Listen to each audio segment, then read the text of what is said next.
Hi, in this video I'm going to teach you about modeling problems with linear relationships. Two notes before we get started.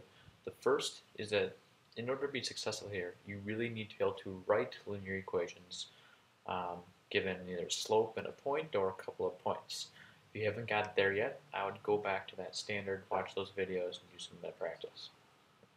The second key idea to get starting with when is it appropriate to use a linear relationship is if the rate of change is constant. Okay? If it's kind of steady as you go to the same speed, a linear relationship would be the perfect mathematical model for that. Right? Two examples. The first one is at the laundromat, you need to purchase a card before you can actually do your laundry. So you buy that card, and then you can put money on it, and you can go up to the machines, and then you can wash your clothes. Okay? In this example, the card costs $1 to buy, and then after that you can add money to it, and each load would cost $2.75. And for this, I would like to write an equation that's going to model how much money you've spent for a certain number of loads. So let's see, $1 is important, and $2.75 are important. And now before you start to try to write the equation, it's important to identify the variables.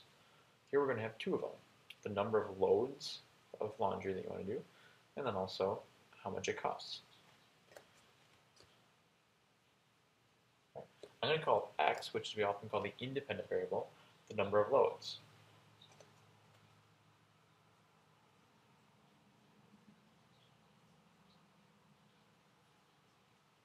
So that's my input, is how many loads of laundry I need to do, and then the output, the y, is going to be how much it's going to cost me.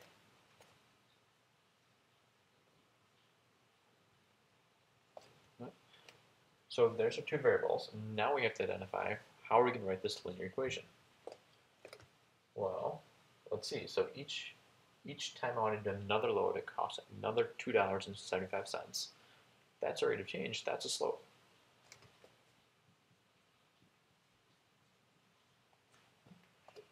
Further, that $1, well, that's the starting cost before we actually do any loads, and that's a lot like the y-intercept. So for this one,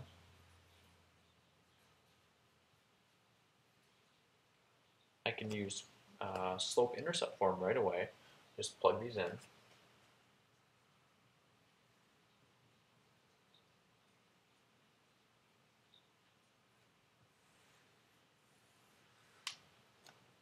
I have my equation pretty quickly here. Y is equal to $2.75 times x plus 1. Right? What each of these means? Well, the 275 means how much it costs for each additional load. And that 1 is we have to pay that $1 to start off with, that $1 to buy the card. Right? A bit of vocabulary here. We call the m and the b here the parameters.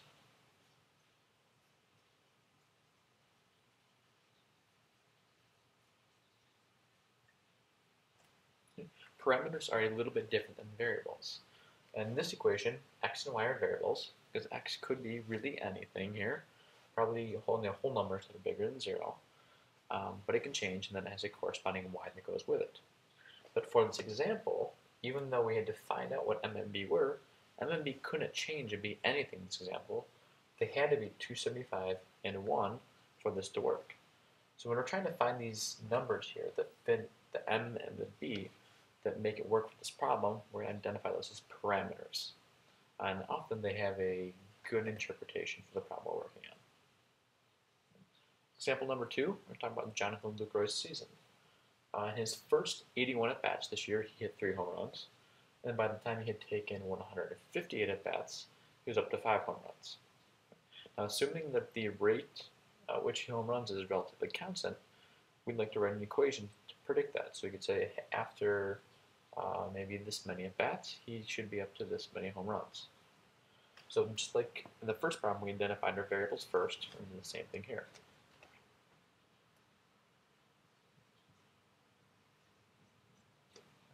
The independent variable, I'm going to call the at-bats, because he goes up there each time. You don't really know if this at-bats can turn into a home run, but we know that if you give him enough at-bats, he's probably going to end up with a home run.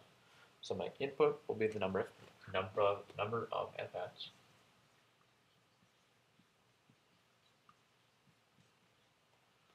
So that's my input, and then my output is going to say, here's roughly how many home runs we think he probably has.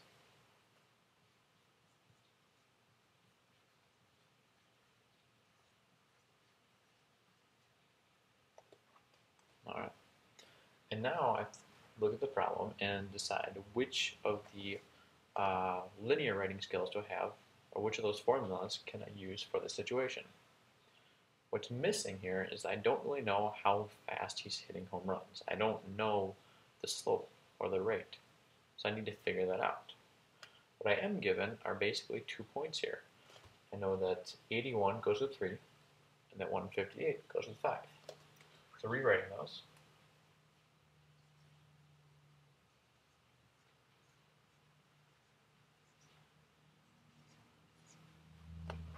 I'm just given those 2 points, and with those we could find the slope, and then we could use point-slope form to find the equation.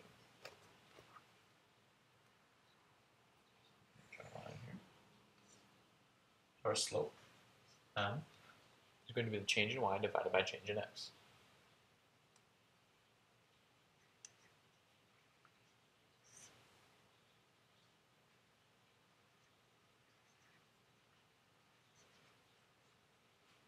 Okay. 100 or 5 minus 3 over 158 minus 81.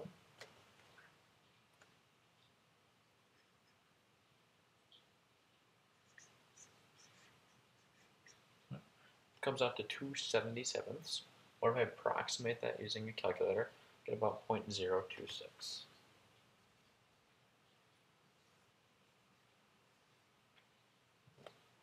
So 0.026 is going to be the value of our parameter for the slope.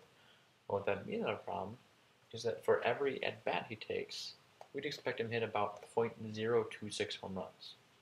Now, clearly just for one at-bat that doesn't make a whole lot of sense. But if we make it like 100 at-bats and multiply it, okay, 100 at-bats times that, it'll give us the estimate of how many home runs we think he'll have hit. So there's the slope. Remember, now you can choose either one of these points. It doesn't matter. Since it doesn't matter, I'm going to choose the smaller one. Use point-slope form. Get y minus 3 is equal to the slope, 0.026, times x minus 81. Now let's put this in slope-intercept form. So I'm going to distribute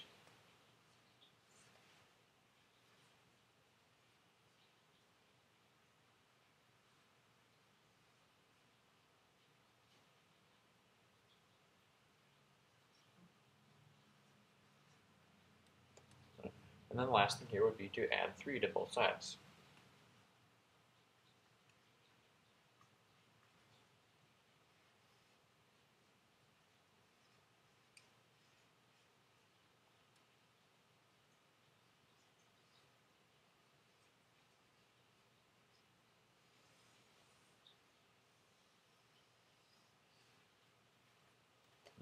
So what we now have is a formula with x as an independent variable, which is the number of at-bats. And if we input any number of at-bats, we'll follow this rule, and we can figure out y, which is going to be an estimate of the number of home runs Jonathan Middlebury will have hit at that point in the season. For example now, you can use this to predict values throughout the season. Say, well, if we expect him to get maybe 500 bats this season, we could multiply 0.026 times 500, add 0.894, and then be our best guess of how many home runs he'll have hit. Right, to summarize here, what you're really trying to do is saying, okay, well, if we're given some problem where the rate of change is constant, it's kind of going the same speed throughout, we can use our tools for writing linear equations to model these situations. In some of them, you'll be given a rate right away. In Laundromat, we were given, for each additional load, it cost $2.75. So we use slope-intercept form straight here, and we got our equation. In other cases, you might not be given the rate of change right away, but you might be able to figure it out.